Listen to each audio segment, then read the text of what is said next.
In this video, we are going to know about bridge loan. ఈ వీడియోలో మనం bridge loan గురించి తెలుసుకోబోతున్నాం. It is a short-term financing which is used until a person or company secures permanent financing. ఉదాహరణకి ఒక వ్యక్తి ఒక ఇంటిని కొనాలనుకుంటున్నాడు అనుకుందాం. అయితే దానికి సరిపడేంత డబ్బు అతని దగ్గర లేదు. దానికి అతను తన పాత ఇంటిని అమ్మి ఆ డబ్బుతో కొనాలనుకుంటున్నాడు.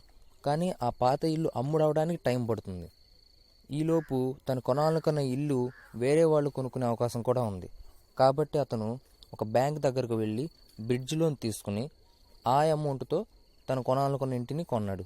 ఎప్పుడైతే తన పాత ఇల్లు అమ్ముడైందో అప్పుడు ఆ అమౌంట్తో తను తీసుకున్న లోన్ని రీపే చేశాడు. ఈ విధంగా బ్రిడ్జ్ లోన్ తీసుకోవడం వలన తన యొక్క షార్ట్ టర్మ్ క్యాష్ రిక్వైర్మెంట్ని ఫుల్ఫిల్ చేసుకోగలిగాడు. Bridge loans are short-term loans, means the tenure maximum up to 1 year only, but few banks are offer 2 years also. Bridge loan అంటేనే షార్ట్ టర్మ్ లోన్స్ అనమాట. మామూలుగా అయితే దీనికి 1 సంవత్సరం మాత్రమే ఇస్తారు టైం లిమిట్ అనేది దీనికి రీపే చేయడానికి. అయితే కొన్ని బ్యాంక్స్ మాత్రం 2 సంవత్సరాల వరకు కూడా ఇస్తున్నారు.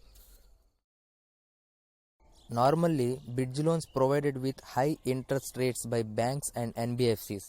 మామూలుగా ఈ బ్రిడ్జ్ లోన్స్ అనేవి ఎన్బిఎఫ్సిస్ లేదా బ్యాంక్స్ ప్రొవైడ్ చేస్తాయి. ఇవి షార్ట్ టర్మ్ లోన్స్ అయినప్పటికీ కూడా వీటి యొక్క ఇంట్రెస్ట్ రేట్ మాత్రం చాలా ఎక్కువగా ఉంటుంది. మినిమం 10% per annum నుంచి స్టార్ట్ అవుతుంది. I hope you understood about bridge loan. Thank you.